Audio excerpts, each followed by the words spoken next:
Relax the shoulder. There you go, good. On the other side. There you go, good. On your back, well done. Just relax there for me.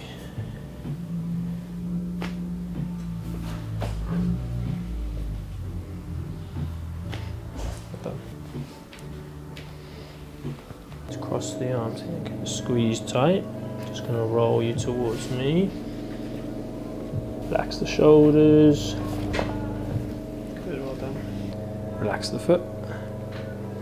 That's it. Yeah, this just helps with the mobility for your feet when you're walking. That was a good one. So it helps, there's the talus, sits on top, sits on the bottom of these two bones, the tibia and fibula. And then it helps just the foot go through this cycle. So it helps with your knee flexion, hip mobility. Great. To keep the body in a good shape. Let's sit up for me, okay? Swing your legs around this way.